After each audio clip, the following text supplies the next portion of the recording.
Hello, welcome to Tej education. आज हम वर्ग 3 परीक्षा के लिए साइंस विषय का मॉडल पेपर नंबर 14 लेकर आए हैं। साथियों, हम पूरे 30 प्रश्न इसमें करेंगे। इस मॉडल पेपर में 30 में से आपका स्कोर क्या रहेगा जरूर कमेंट कीजिएगा। और अपनी तैयारी को बेहतरीन करने के लिए पूरे हमारे 40 पेपर आप जरूर देखें। हम आपको 40 मॉडल पेपर करवा रहे हैं साइंस विषय के। प्लेलिस्ट में जाइए और सारी वीडियो देखिएगा। सबसे पहला प्रश्न है कि कोशिका की खोज किसके द्वारा की गई। बहुत आसान है ये तो भाई, स्वान ने की या रॉबर्ट हुक ने या फिर स्लेडेन ने या फिर रुडोल्फ विर्चो ने। तो आप याद रखिएगा कि कोशिका की खोज जो है रॉबर्ट हुक के द्वारा की गई। ये तो सबका सही होगा, मैं उम्मीद करता हूँ। चलिएगा, प्रश्न है कि किस प्रकार की कोशिका से भाई त्वचा बनती है। अधिचर्म कोशिका से बनती है या मृदुतक से बनती है या स्थानीय ऊतक से बनती है या फिर संयोजी ऊतक से कोशिका त्वचा की कोशिका का निर्माण होता है। तो आप याद रखिएगा कि त्वचा जो रहती है ना, ये अधिचर्म कोशिका से बनी होती है। ठीक है, विकल्प ए सही जवाब है। अगला प्रश्न है कि फ्लोएम के अतिरिक्त, चलिए इसके चारों विकल्प ही नहीं है, आगे बढ़ती है। विभिन्न प्रकार के ऊतकों के अध्ययन को क्या कहा जाता है, बताइएगा। ऊतकों के अध्ययन को क्या कहा जाता है। विकल्प है कि कोशिका जीव विज्ञान कहते हैं या फिर सेल फिजियोलॉजी कहते हैं या फिर साइकोलॉजी कहते हैं या फिर ऊतक विज्ञान कहते हैं। तो याद रखिएगा, ऊतकों के अध्ययन को कहा जाता है ऊतक विज्ञान। ठीक। प्रश्न है, निम्नलिखित में से किस विकल्प का माध्यम दृष्टिगत रूप से सघन होता है भाई। ठीक है, किसका माध्यम ज्यादा सघन है, हवा का या फिर टर्पेंटाइन का या फिर बेंजीन का या फिर पानी का माध्यम जो है अधिक सघन है। तो याद रखिएगा बेंजीन का माध्यम यहाँ पर सघन है। प्रश्न है कि क्लोरोफ्लोरो किस कोशिकांग में पाया जाता है। विकल्प है कि नाभिक में क्लोरोफ्लोरो रहता है या फिर कोशिका भित्ति में रहता है या रिक्तिका में या फिर हरित लवक में क्लोरोफ्लोरो रहता है। तो भाई कोशिका का कौन सा भाग है, हरित लवक है, जिसमें क्लोरोफ्लोरो जो है होता है। ठीक है, आगे बढ़ते हैं। ये पौधों के हरित लवक में रहता है। प्रश्न है कि सबसे छोटा प्रोकैरियोटिक जीव भाई निम्नलिखित में से कौन सा है, बताइएगा। तो आप याद रखिएगा, सबसे छोटा प्रोकैरियोटिक जीव अगर कोई है तो वो है माइकोप्लाज्मा। कौन सा है, माइकोप्लाज्मा सबसे छोटा प्रोकैरियोटिक जीव है। प्रश्न बनता है अगला कि शब्द प्रोटोप्लाज्म किसने निर्मित किया है भाई। प्रोटोप्लाज्म रुडोल्फ ने दिया है या पुरकिंजे ने या रॉबर्ट ब्राउन ने या फिर रॉबर्ट हुक ने दिया है। याद रखिएगा, पुरकिंजे ने जो है, पुरकिंजे, ठीक है, सही नहीं लिखा है, पुरकिंजे ने जो है प्रोटोप्लाज्म शब्द दिया है। ठीक। प्रश्न है कि राइबोसोम क्या है। राइबोसोम को पावर हाउस कहते हैं या फिर आत्महत्या की तहली कहते हैं या फिर प्रोटीन की फैक्ट्रियां कहते हैं या फिर वर्णक कोष कहा जाता है राइबोसोम को। याद रखें, राइबोसोम को प्रोटीन की फैक्ट्री कहा जाता है। क्या कहा जाता है, प्रोटीन की फैक्ट्री कहा जाता है। प्रश्न बनता है कि सूक्ष्मदर्शी के अंतर्गत रॉबर्ट हुक द्वारा प्रेक्षित की गई संरचना कौन सी थी भाई। प्याज का छिलका था सूक्ष्मदर्शी के अंतर्गत। रॉबर्ट हुक ने प्याज के छिलके का अध्ययन किया है, कॉर्क का एक टुकड़ा या फूल या बीज। तो इसका सही जवाब है कॉर्क का एक टुकड़ा था ये। ठीक है। प्रश्न है, निम्नलिखित में से कौन सा जीव बहुविखंडन के द्वारा प्रजनन करता है भाई, बहुविखंडन के द्वारा। अच्छा प्रश्न, तो याद रखिएगा कि प्लाज्मोडियम है जो बहुविखंडन के द्वारा क्या करता है, प्रजनन करता है, प्लाज्मोडियम। नेक्स्ट प्रश्न है कि निम्नलिखित में से कौन सा एक फ्लैट बॉम्ब में बहुत सामान्य आंखें होती हैं जो वास्तव में केवल आंखों के धब्बे होते हैं जो प्रकाश का पता लगाते हैं। एस्केरिस में या प्लेनेरिया में या फिर लीवर फ्लूक में या फिर टैप बॉम्ब में। तो आप याद रखें, इसका सही जवाब है आपका प्लेनेरिया। ठीक। अगला प्रश्न है कि जंतुओं का सबसे बड़ा समूह वही कौन सा होता है। तो आप याद रखिएगा, ऑर्थोपोडा जो है जंतुओं का सबसे बड़ा समूह है, ऑर्थोपोडा।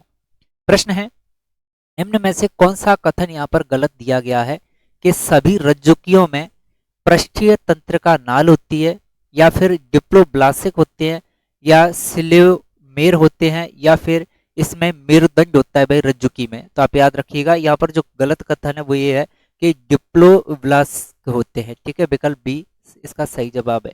आगे बढ़ते हैं। प्रश्न है अगला कि अधिकांश सरीसृपों में एक क्या होता है। तो याद रखिएगा, अधिकांश जो सरीसृप होते हैं इनमें अपूर्ण तीन कक्षीय हृदय होते, सॉरी क्या होते हैं, तीन कक्षीय हृदय होते हैं। ठीक है, अधिकांश सरीसृपों में। आगे बढ़ते हैं, चलिएगा। प्रश्न है अगला कि भाई रतौंधी रोग किसकी कमी से होता है रतौंधी रोग, बताइएगा। एक विटामिन ए की कमी से, सी की कमी से, बी की कमी से या डी की कमी से।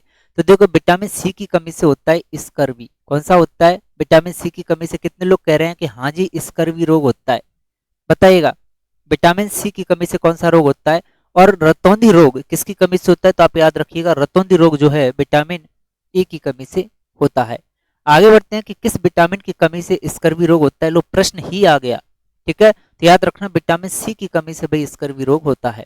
चलिए प्रश्न है कि शक्ति की अंतरराष्ट्रीय इकाई क्या है? याद रखें शक्ति की अंतरराष्ट्रीय इकाई है वाट। अगला प्रश्न है अगर वस्तु का विस्थापन शून्य हो, विस्थापन शून्य है, तो बल द्वारा वस्तु पर किया गया कार्य कितना होगा? भाई ये जो किया गया कार्य है ना वो शून्य ही होगा, जब विस्थापन ही नहीं हुआ तो कार्य काय का। ठीक है। प्रश्न है कि सार्वत्रिक गुरुत्वाकर्षण नियतांक जी की खोज किसके द्वारा की गई थी? कमेंट करो सब लोग भाई कितने लोगों को सही सही पता है, वरना चलिएगा हम बताते हैं। इसका सही जवाब है कि सार्वत्रिक गुरुत्वाकर्षण नियतांक जी की खोज जो है हेनरी कैवेंडिश ने की थी। कितने लोगों का सही निकला ये कमेंट जरूर करना भाई। प्रश्न है कि किस सिद्धांत का नियम के आधार पर वस्तुएं पानी में तैरती हैं भाई? गति के तीसरे नियम से या फेराडे के नियमानुसार या आर्किमिडीज सिद्धांत से या फिर ओम के नियम के अनुसार? याद रखिएगा आर्किमिडीज के सिद्धांत के अनुसार। ठीक है। वस्तुएं क्या है भाई? पानी में तैरती हैं। आगे बढ़ते हैं। प्रश्न है कि द्रव और गैसों में ताप अंतरण का मुख्य कारण जो है संवहन होता है। प्रश्न है निम्नलिखित में से कौन सा विद्युत का सुचालक नहीं है भाई? चीनी मिट्टी के बर्तन या एल्यूमिनियम, टंगस्टन या फिर निकिल? तो इसका सही जवाब होगा आपका कि भाई विद्युत का सुचालक नहीं है चीनी मिट्टी के बर्तन। प्रश्न है कि किसी विस्फोट के कारण समुद्र के तल पर बनने वाली लहरें कैसी होती हैं भाई? अनुप्रस्थ अनुदैर्घ्य या अनुप्रस्थ और अनुदैर्घ्य दोनों या फिर स्थिर होती हैं? तो किसी भी विस्फोट के कारण समुद्र के तल पर बनने वाली जो लहरें होती हैं वे अनुदैर्घ्य होती हैं। कैसी होती हैं? अनुदैर्घ्य तरंगें होती हैं। ठीक है। प्रश्न है कि वायु में ध्वनि के वेग से अधिक की चाल से यात्रा करने वाली एक वस्तु को क्या कहेंगे?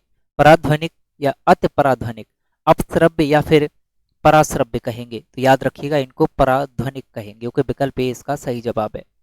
आगे बढ़ते हैं कि निम्न में से किस पदार्थ में भाई ध्वनि का वेग सबसे कम होता है?